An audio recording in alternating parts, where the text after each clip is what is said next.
Hey guys, yeah, let's talk service recall as I go into this nice turn. Service recall. Now, some websites, and I'm not naming names, these are huge websites, guys that have hundreds of thousands of subscribers, maybe 1 million subscribers, and I guess it's clickbait, and they say, oh, a recall. It's not a recall, it's a service bulletin.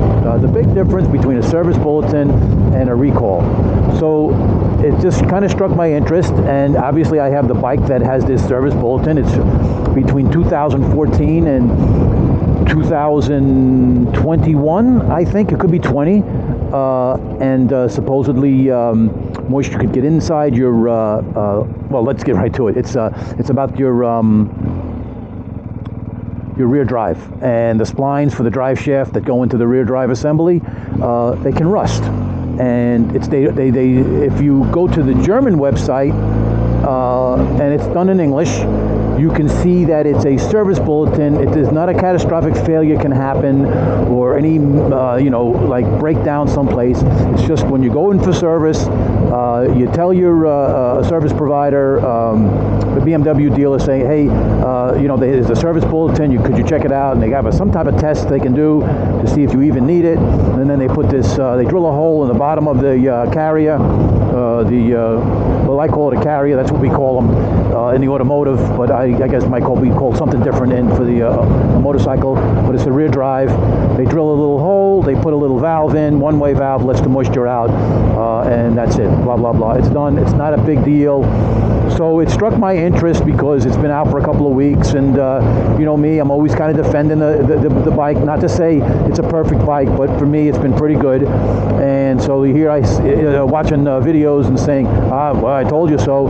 Another major problem. It's not a major problem, and so I said, what the hell? Let me take it apart. Let me check it out and see what's all about. I've ridden this thing in the rain. When I first got it, I got some heavy rains when I was riding with my buddies, a couple thousand miles on the bike, and I got caught in some heavy downpours. And that's about a year and a half ago, or almost over 2 years ago. And so I said, you know what? If it's going to build up moisture in there and it's going to have an issue, I guess I should look at it. So, folks, I looked at it. So we're going to go to a short clip. It's not a maintenance on how to. It's just me having it taken apart and showing you what's inside and if I had an issue. And I had no issue. So we're gonna go to that clip right now, and then when we get back, we'll talk more about it. Hey guys, all right. So I wanted to talk about the service bulletin. People are calling it a recall. They're freaking out. It's not a recall. It's a service bulletin. And I just want to show you what the splines look on my rear drive. Since everybody's talking about it, I said, what the heck, let me take it apart. It's easy enough, and I'm just going to show you what it looks like. Pull back the boot here. As you can see, there's no rust anywhere. The joint is in really good shape. I don't know if I can get a picture of it. Maybe I can. Trying to stay steady. And it's nice. It's solid. It's got almost 18,000 miles, and everything is good. And I'm not going to do a maintenance thing here and tell you how to do it, because there's just tons of videos on how to do this. All I can tell you, it's fairly easy. And as you can see, the tools, well, let me just show you. This is the lube I'm using. It's the M77 assembly paste, Loctite obviously, and then some lithium grease. Some people don't want to use the lithium grease. You use the lithium grease around the boot area here. I just have some pastes here. I guess I wiped it off, but you'll see the white, you'll see the white paste right there. And it helps seal it. It's not going to seal it totally, but it does help seal it and stop water from coming in. But I've ridden this bike through the rain. I'll talk more about it when we're riding again. I just wanted to give you a short clip on what mine look like. Let's see. There's your tools. Just a ratchet, some Torx bits. Guys, if you get a set of Torx bits and some metric Allen keys, you can take this whole bike apart. So this holds the swing arm. Let me just show you where that goes. It's real easy. Some more hardware you have to take out. The lugs to hold the wheel on. There you got to hold the mud flap on. Then there's the one in the middle there is your sensor for your wheel sensor for your ABS. and other things, and then there's your brake caliper bolts, and this is all the tools I used. So just wanted to show you guys. Like I said, I'm not going to go through. There's just tons of videos on this. It's fairly easy to do. If you got any mechanical skill, you can do this. Don't let this thing beat you up or think it's not possible to do. It's not that bad, guys. It really is not. But if you guys don't want to tackle it, totally understand. But as you can see, no issues. Almost 18,000 miles. I've been through some heavy rains early on, and if water got in there, it would have rusted by now. But all right, so let's go back riding again. We'll talk more about the so-called recall. Really, it's a service bulletin, not a recall, and I'll explain more as I'm riding. So, what do you guys think? What do you all think? No rust. It was pretty easy to take apart. I mean, I went on the websites and checked out. There's so many videos on servicing the rear drive and checking the drive shaft out.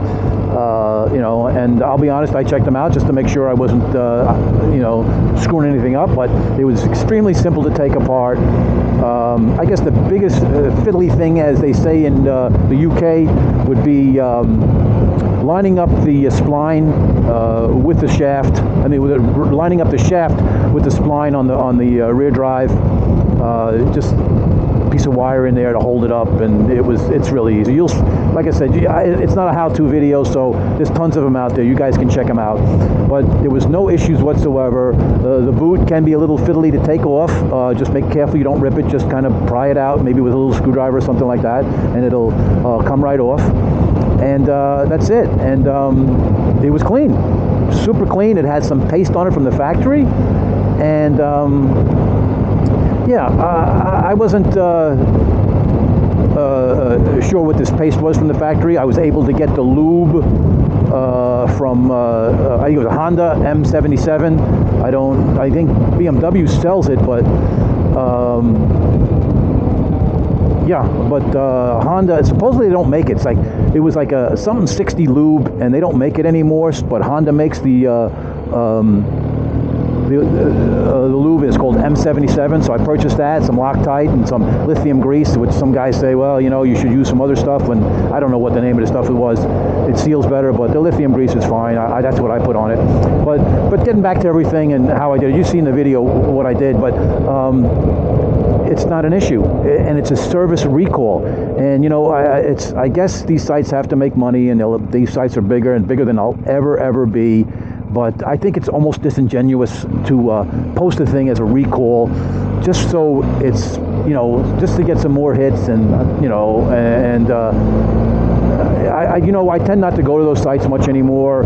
I try to stick to the sites that they're not the big productions and stuff like that, because I think they're more informative, because these sites are so big and they have so much content. They don't spend enough time with an individual piece of information to really know about it, and so you can take it with a grain of salt. Do your own research. Once they bring it up to light, then you can see if it's just overhyped, which I think it's absolutely overhyped. I seen one guy make a comment, I had my bike for only a year, and never been in the rain, never off-road in big puddles or into deep water or anything like that, and it was totally rusted solid. It's hard for me to believe something like that. When I see these issues with guys that have the BMWs, I'm not saying they're lying, but some of the guys are just overdoing it. People love to complain about bullshit, and the praise is little and the complaints are huge. So I'm taking it with a grain of salt. Again, I had no issues with rust or anything. And you guys can take it any way you want. I'm a small channel. I don't get a lot of views, but the guys that come here that look at my reviews or look at my BMW as far as its dependability and everything, don't be scared to buy this thing. It's a good bike. It's easy to service. I know guys don't want to tackle that, but man, you just need a couple of tools to take this whole bike apart. So just don't get caught up in this bullshit of it's just so expensive and you don't want to get involved with it. This is going to break, that's going to break. Anything can break, anything can cost money. if you're really looking forward to buying a bike like this, just buy it. You are not going to be disappointed. I just noticed a comment on my 15,000 mile review. This gentleman, I haven't commented back, but this gentleman said that he had an S1000RR, and he hates to give up the power. I'm paraphrasing. I remember exactly what he said, but he's really looking forward to getting the GS. And yeah, I wish I had I tell you, the RR, the 1000RR, that BMW is a nasty bike, but it's just way too uncomfortable to ride every day. But man, I'd love to ride it just to see what kind of power it's got, because I know it's got gobs of power, and it's probably a blast to ride. But you ain't going to be disappointed at all when you get on this bike. You're going to be disappointed maybe when you get to like 130 that it doesn't pull the same way as your RR does. But from 0 to 100, man, this thing is just a beast. If you want to do wheelies, you can do it. You can just be a hooligan with it. So I'm telling you, you're not going to be disappointed. You know, I always talk about the KTM having a lot of power, and I wish this thing had that kind of power. But the KTM is not a BMW. It doesn't have the boxer engine. It doesn't have the shaft drive, and those are the things that stop me from getting that bike. Hopefully, okay, and we got a street cleaner here, so hopefully that will change with the next evolution of the bike. Whoa, mud, everything, a lot of shit down here. Not a good way to go. So I thought I was going a good way, and guys, I don't even know where I'm going. I just felt like taking a ride, and I know I'm just jumping all over the place as I always do. But yeah, so the KTM, I know it's got lots of power, but I really like this Boxster setup, and the shaft drive, and just everything BMW did with the bike. So getting back to the spline, guys, don't worry about it. It's not that big of a deal. If you've been in a lot of water, a lot of rain, just when you're going for service, just tell the guys that, you know, you want it looked at, and the service bulletin's out there. They'll check it out. It's free of charge. It costs nothing, and you know. So okay, yep. Go, bud. Go. We want to get by this guy. Yeah. Very good. So yeah, it's not a big deal, folks. Not a big deal. Make, you know, any comments you have, any questions you have, feel free to just throw them in the comments. Don't worry about it, guys. Oh yeah, I've been by this before. Don't worry about it, guys. It's going to be fine. The bike is a good bike. It's a good bike, guys. All right, guys, that's it. I just wanted to give this short video about this service bulletin. It's not a recall. It's a service bulletin. Shame on those websites that make a big deal about this thing. It's not a big deal. Okay, guys, that's it. I'll have another one soon.